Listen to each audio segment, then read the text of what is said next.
नमस्कार दोस्तों, आपके अपने YouTube channel target with agri Adda में आपका फिर से स्वागत है। दोस्तों, इस राज्य व्यवस्था की यात्रा को आगे बढ़ाते हुए आज हम बात करेंगे भारत के संविधान के उस भाग जिसको हम अनुसूचियां बोलते हैं। दोस्तों, जब भारत के संविधान के निर्माण की प्रक्रिया मैंने आपको बताई थी वीडियो के माध्यम से, तो मैंने आपको बताया था कि जब भारत के संविधान का पूर्ण निर्माण हुआ तो उस समय भारत के संविधान में 395 अनुच्छेद, अनुच्छेदों की संख्या कितनी थी? 395, भाग 22 भाग, और अनुसूचियों की जहां पर बात की जाएगी अनुसूची, तो अनुसूचियां थी 12 अनुसूचियां। उन 12 अनुसूचियों के बारे में दोस्तों आज हम विस्तार से पढ़ेंगे और ट्रिक के आधार पर पढ़ेंगे कि आखिरकार इन 12 अनुसूचियों में किसका अध्ययन हमें देखने को मिलता है। तो दोस्तों देर न करके चलते हैं हमारा टॉपिक अनुसूचियों के बारे में, ठीक है। तो दोस्तों आप सभी को पता है, आप जानते हैं, क्या जानते हैं? सूत्र को जानते हैं। सभी ने देखा हुआ सूत्र है, फेमस सूत्र है। कौन सा है? नाम याद रखना है, SPORTS, स्पोर्ट्स। स्पोर्ट्स को तो जानते होंगे, सब खिलाड़ी रहे होंगे, किसी न किसी खेल के बारे में जरूर जानते हैं, तो स्पोर्ट्स को भी जरूर जानते हैं। कितने अक्षर है दोस्तों? 1 2 3 4 5 6। खेल खेल के साथ इन अनुसूचियों को भी खिला के रख देगा, या अनुसूचियों को भी अलग अलग से बांट के दिखाएगा। स्पोर्ट्स कैसे बताएगा? तो चलते हैं इस स्पोर्ट्स के माध्यम से अनुसूचियों को अलग अलग खंडों में बांट देते हैं। देरी न करते हुए करते हैं बात नंबर 1, नंबर 2, नंबर 3, 4, 5 और 6।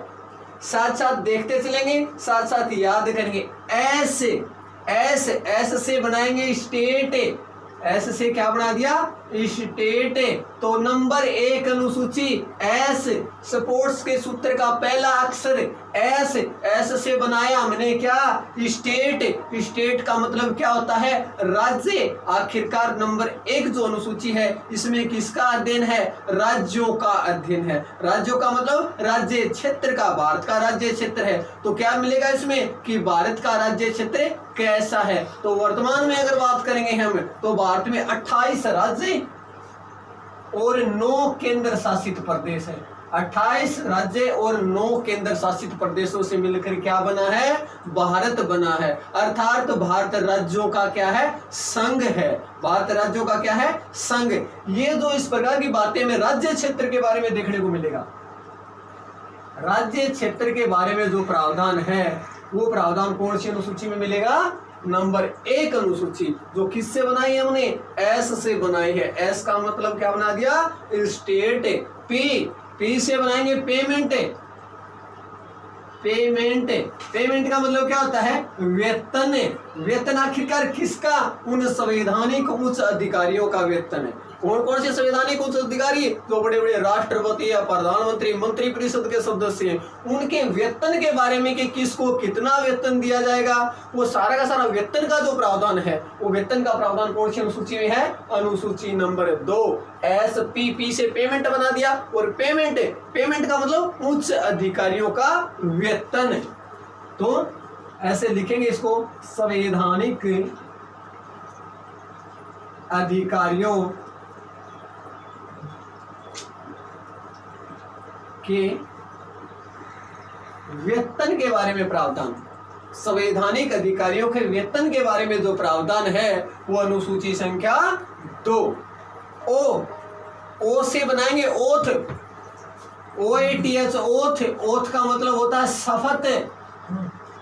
क्या होता है? शपथ। किसकी शपथ?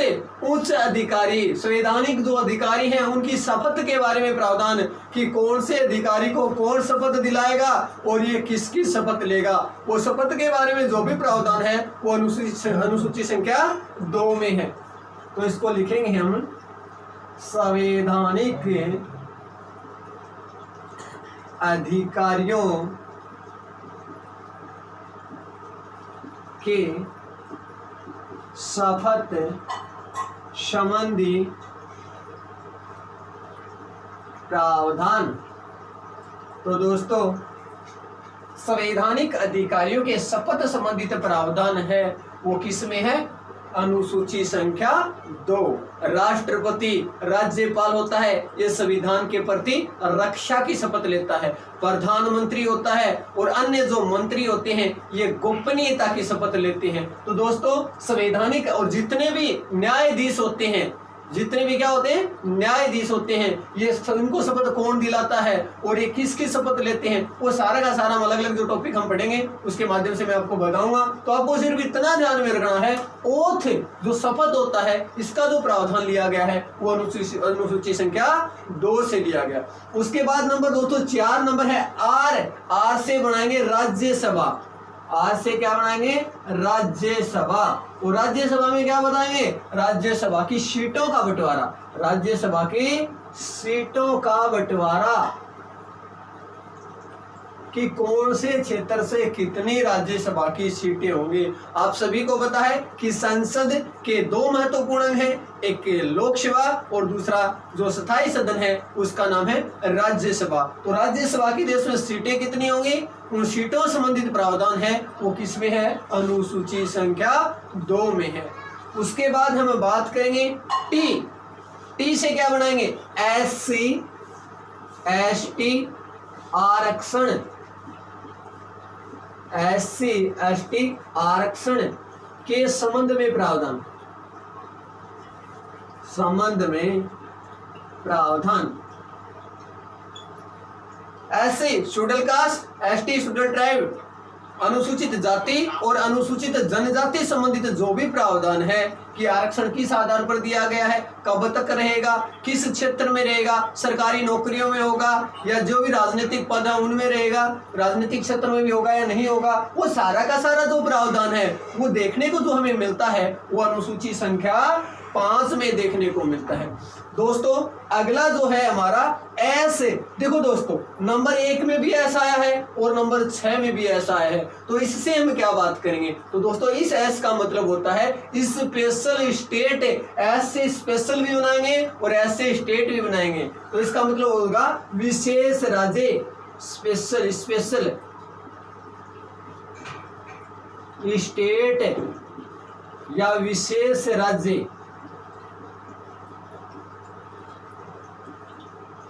विशेष राज्यों के बारे में प्रावधान भौगोलिक क्षेत्र को लेकर पिछड़े हुए क्षेत्रों को विशेष राज्य का जो दर्जा है अलग से कुछ छूट दी गई है। तो उन विशेष स्पेशल स्टेट के बारे में जो प्रावधान है कि कौन कौन से जो ऐसे राज्य हैं जिनको विशेष राज्य में शामिल किया गया है, वो सारा का सारा प्रावधान कि किस आधार पर उनको अलग से सुविधाएं दी गई हैं, वो सारा का सारा जो बताया गया है वो अनुसूची संख्या 6 में बताया गया है। तो वो स्पेशल स्टेट कौन कौन से हैं तो उससे याद रखने का भी एक छोटा सा सूत्र है, उसको याद रखना। एमए मित्र का मतलब ऐसे बनाएंगे असम, ऐसे क्या बनाएंगे असम, में से बनाएंगे मेघालय और मित्र मी से बनाएंगे मिजोरम और त्रै से बनाएंगे त्रिपुरा। त्रै से क्या बनाएंगे त्रिपुरा। तो एमए मित्र याद रखना है। स्पेशल स्टेट 4 है जिनको अलग से कुछ सुविधाएं दी गई हैं भौगोलिक क्षेत्र को विविधता को लेकर या अन्य पिछड़े हुए क्षेत्र को लेकर। तो 4 एमए मित्र, एमए का मतलब असम हो गया, मे का मतलब मेघालय हो गया और मी का मतलब मिजोरम हो गया और त्रै का मतलब त्रिपुरा हो गया। तो दोस्तों ये जो स्पोर्ट्स का जो सूत्र था हमारे पास, ये 6 इसने हमें 6 अनुसूचियों के बारे में बताया। नंबर 1 अनुसूची स्टेट के बारे में कि राज्य क्षेत्र भारत का। उसके बाद पी का मतलब पेमेंट, संवैधानिक अधिकारियों के वेतन के बारे में प्रावधान अनुसूची संख्या 2 में बताया गया है। नंबर 3 ओथ का मतलब होता है शपथ, संवैधानिक अधिकारियों के शपथ संबंधित प्रावधान नंबर 3 अनुसूची में। आर का मतलब होता है राज्यसभा की सीटों का बंटवारा, भारत में राज्यसभा के कितनी सीटें होंगी, आखिरकार इसका चुनाव किस आधार पर होगा। उसके बाद हम बात करेंगे आर का मतलब हो गया राज्यसभा की सीटों का बंटवारा। टी का मतलब SC ST आरक्षण संबंधित प्रावधान। और उसके बाद हम बात करेंगे नंबर 6 एस स्पेशल स्टेट, विशेष राज्य, जिसमें 4 बताए मैंने। उसका सूत्र है एमए मित्र। ए का मतलब असम बताया, मेघालय, मिजोरम और त्रिपुरा। तो दोस्तों ये 6 जो अनुसूचियां हैं, इन 6 अनुसूचियों को एक स्पोर्ट्स के सूत्र में बांध के आपके सामने अलग अलग करके बताया। तो आपसे निवेदन है कि इसको साथ साथ नोटबुक में ऐड जरूर करें ताकि रिवीजन में हमारे सामने किसी प्रकार की कोई दिक्कतें न आए। दोस्तों इसी कड़ी को आगे बढ़ाते हुए हम बात करेंगे 6 और अनुसूचियों के बारे में जो हमें अलग अलग क्षेत्रों के बारे में, अलग अलग प्रावधानों के बारे में अवगत करवाएंगे। तो देखिए करेंगे बात हम अनुसूची संख्या 7। अनुसूची संख्या 7 से 7 और से शक्ति। से क्या बनाएंगे? शक्ति। और से क्या बनाएंगे? 7। शक्तियों का विभाजन। शक्तियों का विभाजन या शक्तियों को कितने भागों में बांटा गया है? जो विषय हैं, जितने भी हमारे या जो पावर्स हैं, उसको राज्य सरकार या केंद्र सरकार की जो शक्तियां हैं उनको कितने भागों में बांटा गया है। अर्थात शक्तियों का विभाजन जिस अनुसूची में है से 7 और से शक्तियों का विभाजन अनुसूची संख्या 7। पिछले वीडियो में भी हमने बात की थी कि एक तो होती है संघ सूची, एक होती है राज्य सूची और नंबर 3 होती है समवर्ती सूची और कुछ होती है अवशिष्ट विषय। देखिए संघ सूची पर कानून बनाने का अधिकार केंद्र सरकार को होता है, केंद्र सरकार को। राज्य सूची पर कानून बनाने का अधिकार राज्य सरकार को होता है। राज्य सूची का जो भी विषय है उस पर कानून बनाने का अधिकार किसको होगा?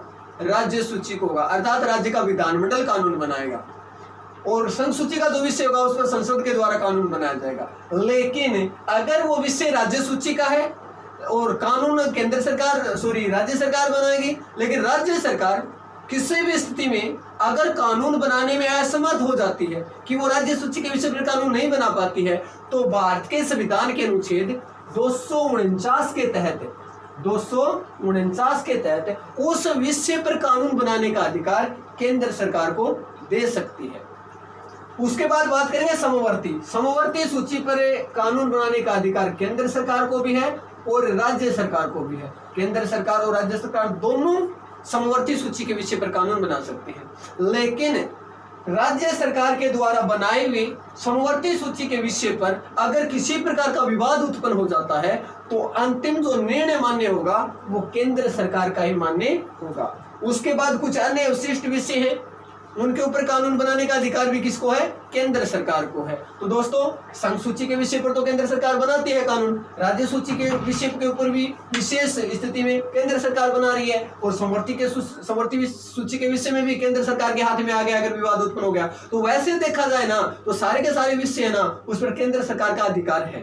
तो इस प्रकार से एकात्मक शासन व्यवस्था का लक्षण भी हमारे सामने है। उसके बाद हम बात करेंगे अनुसूची संख्या 8। मैंने बताया था जब भारत का संविधान का निर्माण हुआ उस समय अनुसूचियों की संख्या कितनी थी? 8 थी। तो ये जो 8वीं अनुसूची है इसमें किसके बारे में बताया गया है? तो इसमें है भाषाओं का अध्ययन। भाषाओं का अध्ययन, भाषाओं का अध्ययन। भाषा के बारे में आप पूर्ण रूप से अवगत है। हमारे इसी चैनल पर नवीन सर के द्वारा आपको भाषा के बारे में विस्तार से बताया गया है। उसने ये भी आपको बताया था कि भारत के संविधान के अनुच्छेद 343 के माध्यम से विशेष जो हमारी जो भाषा है संवैधानिक दर्जा से राज्य भाषा घोषित किया गया था। तो जो भाषाएं हैं कि आखिरकार भारत के संविधान में कौन कौन सी भाषाओं को संवैधानिक दर्जा प्राप्त है, तो भाषाओं का अध्ययन है। उन भाषाओं के अध्ययन के बारे में अनुसूची संख्या 8 में हमें पढ़ते हैं। तो दोस्तों इसी के साथ मैं जोड़ के आपको बताऊंगा कि वर्तमान समय में भारत में 22 भाषाओं को संवैधानिक दर्जा दिया गया है। कितनी भाषाओं को संवैधानिक दर्जा दिया गया है? 22। सर ने बताया था आपको कि हमारी लिपि कौन सी है, लिपि के बारे में भी बताया था, देवनागरी लिपि। कौन सी लिपि है? देवनागरी लिपि। और हिंदी भाषा का जो जन्म है वो संस्कृत भाषा से माना जाता है। हिंदी भाषा की जननी कौन सी भाषा है? संस्कृत भाषा है। जब भारत का संविधान बना था तो उस समय कितनी भाषाएं थी? 14 भाषाएं थी। और 15वीं भाषा सिंधी को जोड़ा गया था। कौन सी भाषा को जोड़ा गया था? सिंधी को जोड़ा गया था। और भारत के संविधान के अनुच्छेद 343 के तहत, 343 के तहत भाषाओं का अध्ययन है दोस्तों। उसके बाद हम बात करेंगे, वैसे तो ये लंबा चलेंगे कि कौन सी भाषा को किस आधार पर दर्जा दिया जाएगा, आखिरकार उसका मतलब कितना क्षेत्र होना चाहिए, कितने क्षेत्र में बोले जाने वाली भाषा, वो सारा का सारा हम तो आगे तक करेंगे अनुच्छेद। लेकिन ऐसे संवैधानिक प्रावधान की अगर बात करेंगे ना तो ये अनुच्छेद पढ़ेंगे हम। वैसे 51 तक बात करते हैं, लेकिन मूल रूप से अगर बात करेंगे ना तो 343 पढ़ेंगे। ठीक है दोस्तों, इसी कड़ी को आगे बढ़ाते हुए मैंने ये बताया आपको कि भारत के संविधान की अनुसूची संख्या 8 में भाषाओं का अध्ययन है।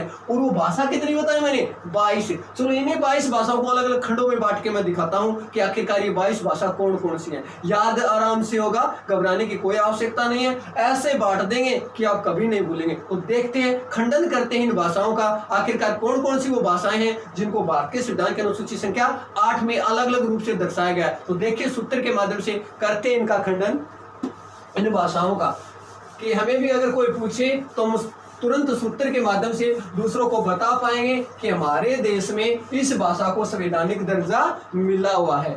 ठीक है, तो करते हैं बात सूत्र के माध्यम से, देखना आराम से बात करेंगे। एक नेपाली, नैन तक के बनाया हुआ है नेपाली, एन से नेपाली, पी से पंजाबी। ये नेपाली इस पंजाबी के मार के भाग जाता है। नेपाली किसके मार के भाग गया? पंजाबी के मार के भाग गया। भागना BHAG, भाग गया, फरार हो गया। नेपाली किसके मार के? पंजाबी के मार के भाग गया। कितने किलोमीटर भागा? 3 किलोमीटर भागा। KM कितने किलोमीटर भागा? 3 किलोमीटर भागा। 2 S सिपाही, U से उठे, T से उठे, पकड़ लिया, और T से थप्पड़ मारे। एक साधारण भाषा, आम भाषा में बात करेंगे, कैसे करेंगे? एक तो नेपाली पंजाबी का मार के बाजो BHAG, कितने किलोमीटर बाजो? 3 किलोमीटर बाजो। KM 2 सिपाही, S से सिपाही, U तक उठे, पकड़ लिया, और T तक थप्पड़ मारा। ये देखो अलग अलग से हमें बात करेंगे, उस स्थानीय भाषा को हम हिंदी भाषा में लेकर आ रहे हैं दोबारा से। तो देखिए कैसे करेंगे इन भाषाओं का खंडन। N से बनाएंगे नेपाली, क्या बना दिया? नेपाली। P से क्या बना दिया? पंजाबी। ये संवैधानिक दर्जा है इन भाषाओं को। B से बंगाली, बिहारी नहीं है बंगाली। H से हिंदी, A से असमिया, G से गुजराती। 3 है, कोष्टक के अंदर KM है, बार है, खोलेंगे तो गुणा होगा, तो K कितनी बार आएगा? 3 बार आएगा। 1 2 3। कोंकणी, एक K से बनाएंगे कोंकणी, एक K से बनाएंगे कश्मीरी, और एक K से बनाएंगे कन्नड़। ये 3 भाषाएं तो K से शुरू होती हैं। तो उसके बाद M भी कितनी बार आएगा? कोष्टक को खोलेंगे तो 3 बार आएगा। M को भी लेते हैं 3 बार। मलयालम, मणिपुरी,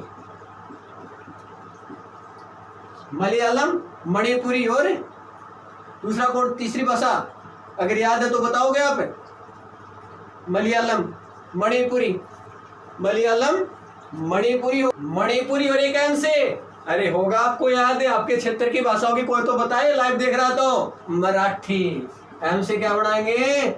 मराठी। दोस्तों कितनी भाषा बना दी हमने? 3 भाषा बना दी। 2 बार है, SUT अंदर है, खोल दो, लिख दो 2 बार, 2 बार लिखो। S से सिंधी और S से संस्कृत। उसके बाद U को खोल दो, एक को उड़िया। राजस्थान में पठार भी है भाई, सबसे बड़ा पठार उड़िया का पठार। राजस्थान के सबसे बड़ा पठार कौन सा है? उड़िया का पठार, और उड़िया भाषा भी जिसको संवैधानिक दर्जा दिया गया है। उसके बाद U से उर्दू, क्या है? उर्दू। T तमिली और तेलुगु, तमिली और तेलुगु। तो दोस्तों एक नेपाली पंजाबी के मार के भाग जाता है, 3 किलोमीटर भागता है, 2 सिपाहियों ने वहां पकड़ के उसके थप्पड़ मारता है। तो देखिए कितनी भाषा हो गई? 1 2 3 4 5 6 7 8 9 10 11 12 13 14 15 16 17 और 18। सर 4 भाषा कहां से लेके आएंगे? आराम से याद करेंगे। 4 भाषा। बोडोमास, बोडो मास, बोडो से बोडो भाषा है, डो से डोगरी है, माँ से मैथाली है, मैथाली, और सै से संथाली। तो दोस्तों 4 ये होगी और 18 वो होगी, तो भाषाओं की संख्या कितनी होगी? 22 भाषाएं हैं। तो दोस्तों साथ साथ इसको नोट कीजिए। तो स्क्रीनशॉट लेना चाहता स्क्रीनशॉट लेके अपनी नोटबुक में ऐड करें, ताकि कोई भी हमें पूछे तो हम आसानी से इसको बता सकते हैं कि हमारे भारत के संविधान में इन 22 भाषाओं को संवैधानिक दर्जा दिया गया है। तो दोस्तों हम बात करेंगे आगे अनुसूची संख्या 9। वेरी इंपॉर्टेंट प्रश्न, आने वाला प्रश्न है। कैसे है? पहले के वीडियो के साथ जोड़ के बताऊंगा मैं अनुसूची संख्या 9। दोस्तों साथ साथ इसका रिवीजन भी आवश्यक है, तो आप नोटबुक में जरूर ऐड करें। मैं बार बार आपको यही बोल रहा हूं, अनुसूची संख्या आप 9 पढ़ेंगे।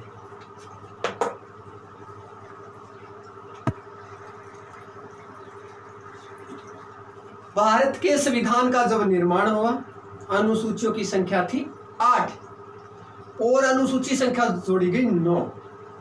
जब जोड़ी गई थी तब भारत में संसद नहीं थी। कानून बनाने का अधिकार, कानूनों में संशोधन करने का अधिकार संसद के पास है। संसद तो थी नहीं, तो उस समय एक कार्य किसने किया? संविधान में संशोधन किसने किया आखिरकार? तो वो जो कार्य किया था वो मैंने आपको पहले विस्तार से बताया था, संविधान सभा ने किया था। किसने किया था? संविधान सभा ने। संविधान सभा ने प्रथम संविधान संशोधन, प्रथम संविधान संशोधन 1951 के तहत अनुसूची संख्या 9 को जोड़ा गया। किसको जोड़ा गया? अनुसूची संख्या 9। इसमें अवशिष्ट विषयों के बारे में प्रावधान है। अवशिष्ट विषय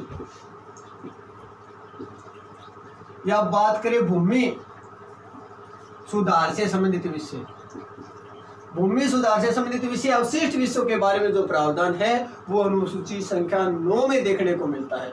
तो दोस्तों अगर आपसे कोई पूछे कि भारत का प्रथम संविधान संशोधन किसके द्वारा किया गया था, तो कोई बच्चा है वो बात करेगा कि संविधान में संशोधन तो संसद करती है, तो ऑप्शन संसद भी आएगा, ऑप्शन संविधान सभा भी आएगा, ऑप्शन सर्वोच्च न्यायालय भी आएगा। तो दोस्तों हमें आराम से बता देना है कि प्रथम संविधान संशोधन किसके द्वारा किया गया था? संविधान सभा के द्वारा किया गया था 1951 में, और उसी के आधार पर भारत के संविधान की अनुसूची संख्या 9 को जोड़ा गया था, जिसमें अवशिष्ट विषयों के बारे में पढ़ते हैं जो भूमि सुधार से संबंधित हैं। अब दोस्तों हम बात करते हैं अनुसूची संख्या 10। 10 से 10 और 10 से दल, 10 से 10 और 10 से दल, दल बदल, दल बदल संबंधित प्रावधान कि कोई भी राजनीतिक दल अपने दल को छोड़कर दूसरे दल में शामिल हो सकता है या नहीं हो सकता है, किन शर्तों के माध्यम से हो सकता है। तो दल बदल संबंधित जो भी प्रावधान है वो भारत के संविधान की अनुसूची संख्या 10 में है। उसके बाद हम बात करेंगे अनुसूची संख्या 11। अनुसूची संख्या 11 ग्रामीण स्वशासन। ग्रामीण स्वशासन, ये जो ग्रामीण स्वशासन है ये पंचायती राज से संबंधित है या स्थानीय स्वशासन से संबंधित है। स्थानीय स्वशासन अलग से हमारी वीडियो होंगे, कम से कम 3 या 4 वीडियो स्थानीय स्वशासन के बारे में मैं आपको बताऊंगा विस्तार से कि स्थानीय स्वशासन की कड़ी की शुरुआत कहां से हुई थी, किस आधार पर हुई थी। ग्रामीण स्वशासन के बारे में अलग से पढ़ेंगे, शहरी स्वशासन के बारे में अलग से पढ़ेंगे, इनके कानून और जो नियम हैं उनके साथ साथ विधानमंडल के बारे में मैं आपको बताऊंगा।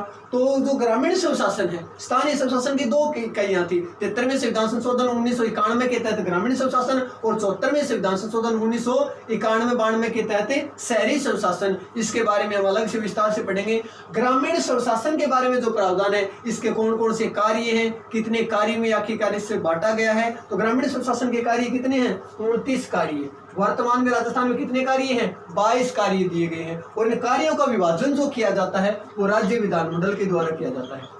कार्यों का विभाजन कौन करता है? राज्य का विधानमंडल करता है। तो आखिरकार आपसे पूछा जाए कि अनुसूची संख्या 11 में किसका प्रावधान है, तो ग्रामीण स्वशासन का प्रावधान है। कितने विषय सौंपे गए हैं? 29 विषय सौंपे गए हैं। इस कार्यों का विभाजन किस आधार पर किया जाता है? राज्य विधानमंडल के द्वारा किया जाता है। उसके बाद दोस्तों हम बात करेंगे अनुसूची संख्या 12 के बारे में। अनुसूची संख्या 12, ये जो ग्रामीण स्वशासन की इकाई को जोड़ा गया था, तो आपको याद रखना 73वां संविधान संशोधन, संविधान संशोधन 1973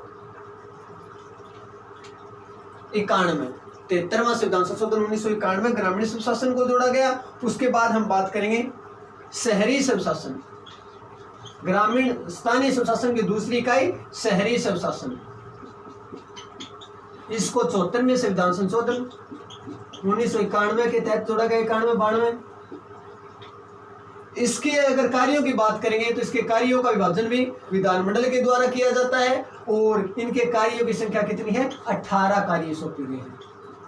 इनके कार्य विषयों की बात करेंगे तो कितने हैं? 18 हैं। तो दोस्तों स्थानीय स्वशासन की बात करेंगे, आखिरकार स्थानीय स्वशासन है क्या? गांव तथा शहरों की मूलभूत आवश्यकताओं की पूर्ति करवाने, जैसे सड़क है, पेयजल है, सिंचाई है, अलग अलग प्रकार की जो ग्रामीण और शहरों की जो सुविधाएं हैं जिनसे ग्रामीण लोग, शहरी लोग वंचित रह जाते थे, तो ग्रामीण लोगों को और शहरी लोगों को इन समस्याओं का किसी प्रकार से कोई मतलब समस्याएं सामने न आ पाए, इसीलिए एक तीसरी इकाई जोड़ी गई थी। इसी को स्थानीय स्वशासन के नाम से जाना गया था। तो दोस्तों इसी के आधार पर दो कड़ियों को जोड़ा गया था। एक तो था ग्रामीण स्वशासन, दूसरा था शहरी स्वशासन। ग्रामीण स्वशासन को हम ग्राम पंचायत, पंचायत समिति और जिला परिषद के माध्यम से अलग से पढ़ेंगे। उसके बाद शहरी स्वशासन को नगर पालिका, नगर परिषद और नगर निगम के आधार पर मैं अलग अलग करके आपको बताऊंगा। तो दोस्तों स्थानीय स्वशासन के कम से कम 3 या 4 वीडियो लेके आऊंगा।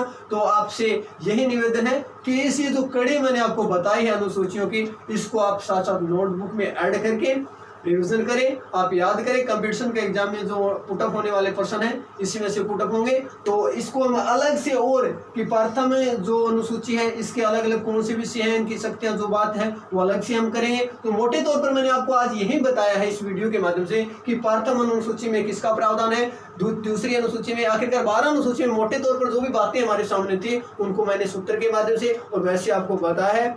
तो आपसे आशा है कि आप हमारे साथ ऐसे ही बने रहें और हमारा जो ये चैनल है इसको आप ज़्यादा से ज़्यादा शेयर करेंगे ताकि हम जल्दी से आपके सामने लाइव आ सकें और जो क्लास है इसको सुचारू रूप से चला सकें। दोस्तों इसी के साथ मिलते हैं अगले वीडियो में इस राज्य व्यवस्था को, यात्रा को आगे बढ़ाते हुए। तो आपसे निवेदन है कि इस चैनल को शेयर करें, सब्सक्राइब करें और बेल आइकन को दबाना न भूलें। धन्यवाद।